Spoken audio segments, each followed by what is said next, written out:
you lovelies, and welcome to my channel. My name is Jacqueline Diane, and today I wanted to show you guys some techniques for brush lettering. So if you guys have seen any of those Instagram videos or like are already practicing and you see the writing so perfectly unified and it goes from thick to thin and the hallelujah chorus just, okay, that's what I'm here to teach you how to do. So first thing I wanted to show you is a couple of my favorite brush pens.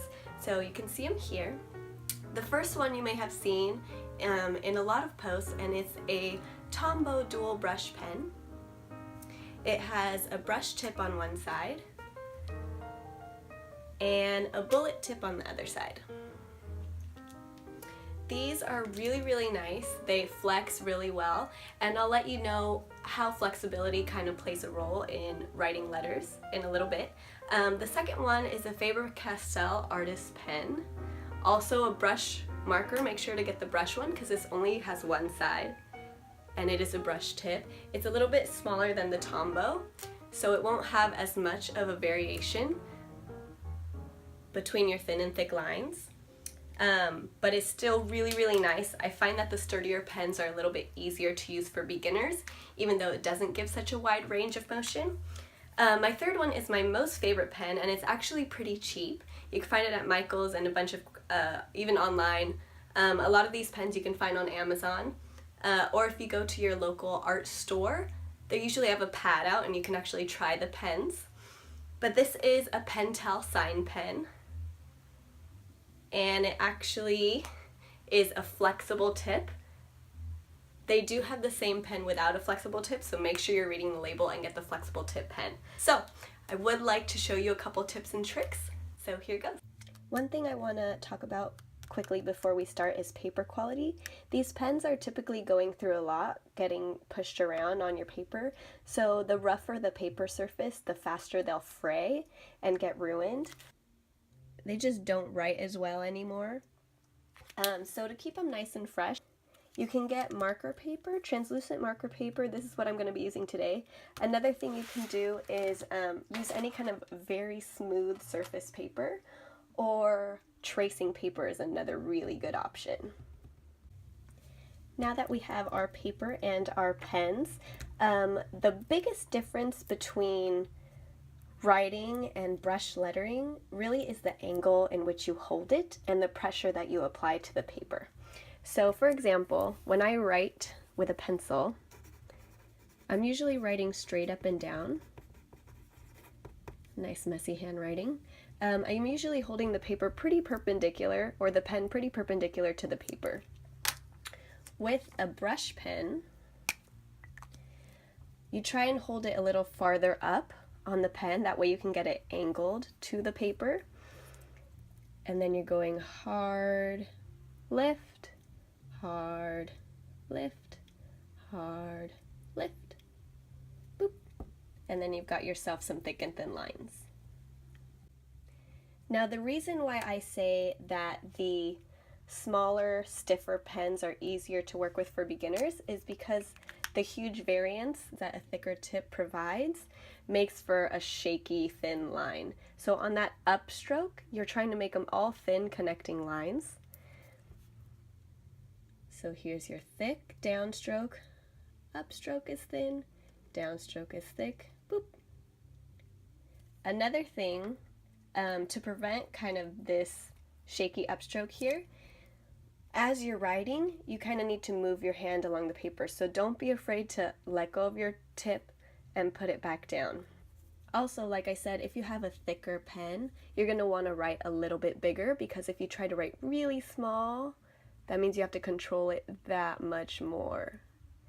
And don't be afraid to go slow. So I'm here, creating my first letter with a thick downstroke, thin upstroke, thick downstroke, thin upstroke, thick downstroke, upstroke, boop. And one cool thing about the Tombow is with this bullet, see how it kind of messed up a little bit here? If you do want to go back and fix your letters, you can always fix it with this pen. See? I can kind of trace the outsides, that way I have a very smooth outer edge to my letters. Now, the Faber-Castell pen is smaller, so it's a little bit easier to navigate. It's closer to the regular letters that you write every day in terms of size. And the pen is a little less flexible, so you're going to get less of a difference between your downstroke and your upstroke. But it's still a really good way to practice. Now for my favorite pen, as I mentioned before, the Pentel Sign Pen. It does come in multiple colors, all of these pens do. But the reason why I love this so much is because the tip seems to have a lot more stiffness, even though there's a lot of flexibility as you're putting pressure on it. As you're lifting, it kind of eliminates those shaky lines. It's also closer to the size at which you normally write, so it's a little more comfortable for your hand. So just to give you an example of this pen, I'm now using tracing paper just to give you guys a different effect. And let's go ahead. Don't be afraid to go slow. Remember, every time you go down on a letter, that's when you want to be applying the pressure. When you're coming up, you're lifting the pressure away from the paper.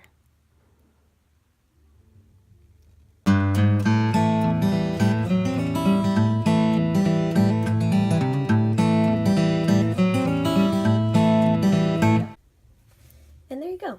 So, for modern calligraphy or hand lettering or brush lettering, I actually didn't study any particular font. I think about it more as drawing letters. That way you can kind of play around with the letter forms. There's several different ways to write a letter, and that is what's going to add personality and flow to your own personal style. So go ahead and, play around and let me know if you guys hit any walls or have any questions. I would love to hear from you. And I'll just go ahead and give you a couple more examples.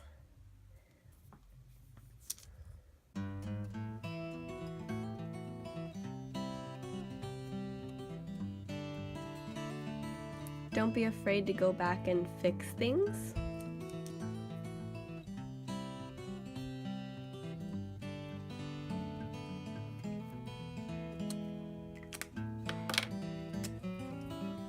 Just to show you guys kind of the difference in size.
Another paper I really recommend is this company, the Rhodia pads. They have all kinds of different papers. They're extremely smooth. This little wreath I did.